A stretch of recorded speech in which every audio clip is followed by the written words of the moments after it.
I was thinking about the balancers from Nightreign, the effects that they brought to the gameplay through the relics and the raid event, and how their boss fight works as well, and I've come to the conclusion that the balancers represent the pinnacle of no skill in Nightreign. Let me elaborate. Let's start with the raid event. After successfully concluding it, the players are rewarded with the power to balance the world, and this gives you a 30% chance of rising from near death automatically with no help from a teammate. You also get a 10% damage buff when you rise from near death, regardless if it was the buff or a teammate that aided you. And this can actually be pretty broken. It's different from the Noclateo revive, the Caligo second chance, or a Wending raise. Those give you one chance to try again after you mess up, and they are guaranteed. The power to balance the world pretty much allows your team to play like complete morons and still win. I've had games where people will die left and right, me included by the way, and we will just get constantly revived by the buff. It actually kinda bothered me because it removed one of the core aspects of the Nightreign gameplay loop.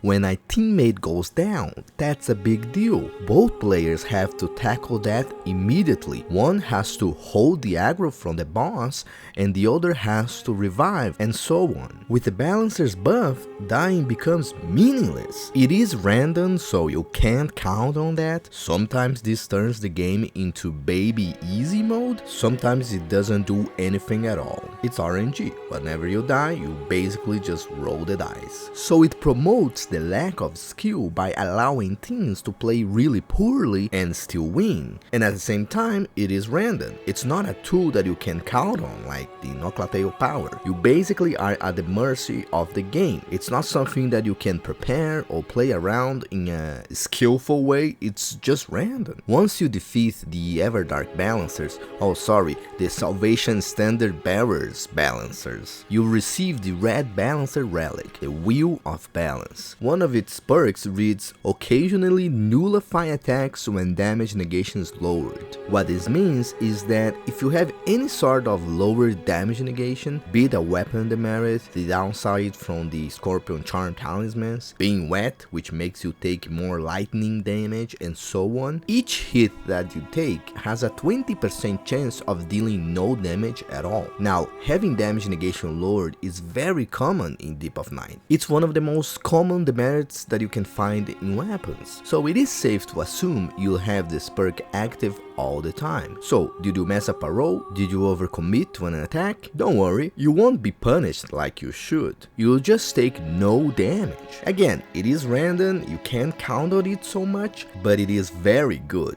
And it's a display of no skill. It basically nullifies the mistake made by the player. Now let's talk about the balancer's boss fight. It is weird to say that a boss has no skill, but the equivalent of a boss being skilled is a boss being difficult but fair. A boss is unfair when its difficult relies not on a complex moveset, but on things that are considered cheap.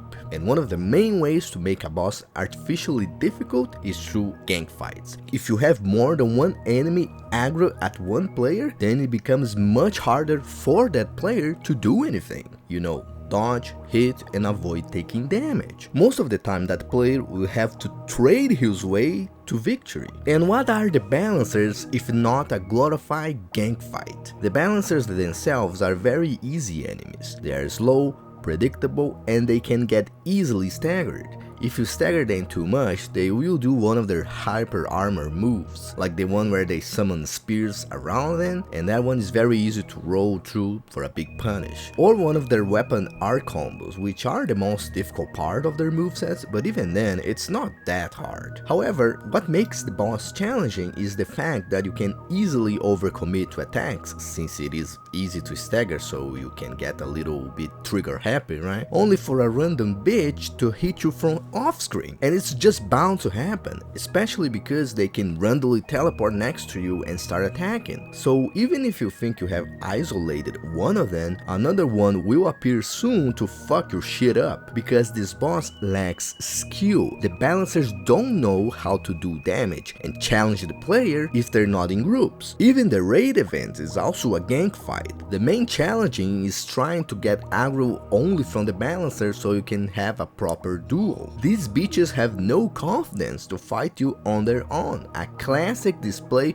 of no skill. The same applies to the Everdark, Standard Bearers, whatever. But here it's even worse because if they start doing their powerful weapon arts in groups, you're pretty much dead. The regular balancers are much more passive, so it is more doable. The Everdarks are crazy, and running away from them for half the fight is the agreed best strategy to deal with this. Beyond that, the worm phase turns players into spectator mode. You have a giant janky worm doing several attacks, and all you have to do is watch. If you try to punish at the end, which is supposed to be the rune to do that, you're probably going to die unless you're solo. So yeah, just sit and watch. The frequency in which the worm appears means players will eventually die or take unnecessary damage from it, which weighs on their resources. It's just a cheap way to make players lose, but it ends up being necessary since it's the only rune players have to revive their teammates. But that's just an issue with the fight as a whole. In the end, ED Balancers ends up being a very solid display of no skill. Everything about this fight is cheap. And of course, speaking of no skill, let's talk about the double balancer build. Now, I'm not sure about the exact numbers, but from what I have tested in the training grounds, these two relics together give you a 48% attack boost to weapon skills, all of them. Meanwhile, just one of them would give you about a 20% boost. These relics give you more damage than any other type of attack boost that can be found in relics, with the exception of Night Invaders and Evergale. But those, you actually have to do things in-game to get the boost. You don't start with the boost right away. And you also have Night of Drags, but that one is very risky and situational. Keep in mind, you still have the overpowered perk of taking no hit at random when damage negation is lowered. I don't think the dual balancer build is necessarily a bad thing. I mean, yes, it is very no skill the way that you just get an insane damage boost basically for free with no relic RNG involved. You can even pair that up with Night Invaders to do even more damage. But I think there are a lot of fun weapon skills that you can use. Some of them are very safe, others require you to be closer to the enemy and are more risky. It lets players experiment, and it feels good to deal a lot of damage with a well-placed skill attack. And I'm not gonna say that people have no skill for using a guaranteed build that is very good, instead of grinding relics or editing relics so they can actually use a different build, you know. The fact that the double balancer build is guaranteed and requires no RNG is good for the game, and it just exposes the relic problem, you know. Many builds are just locked behind random relics because if you don't use an optimized build, you're not gonna be doing a lot of damage, you know. That's just the reality of what it is. The thing is, the most effective, powerful, reliable, and safest way to play with a skill build is using the Halo Scythe. The Halo Scythe's skill shoots a homing projectile that deals insane damage, has a lot of range, comes out very fast, and it can be chain cast. Let's compare it to the Blade of Kalin's skill.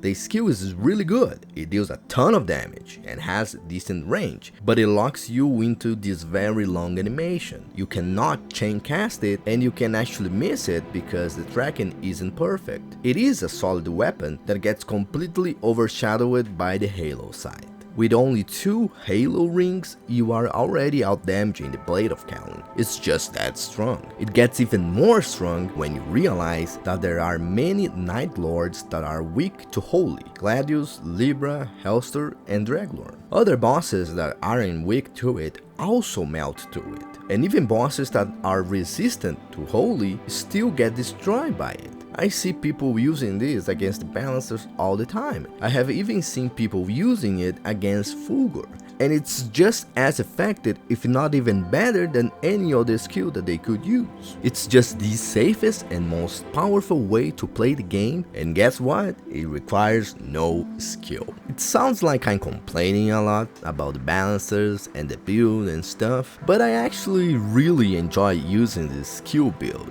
Getting the balancer raid feels good because it guarantees a victory pretty much. Surviving a death blow in depth 5 because of the relic also feels like cheap luck, but hey, if the gods want me to stay alive, so be it. And I do actually enjoy the boss fights, both regular and the Everdark. Yes, they can be pretty cheap at times, but once you understand how the fight works, it becomes pretty trivial. I just wanted to point out that everything that the balancers represent boils down to having no skill, and this also applies to their lore. The original balancer was just a little girl that got blessed by a goddess's statue with a weapon. The balancers have no combat skills, they are just being manipulated by their weapons. They rely on their weapons to do the fighting for them, just like players being carried by their weapons' powerful skills. Thank you for watching this video, leave a like and don't forget to leave a comment as well, and bye bye!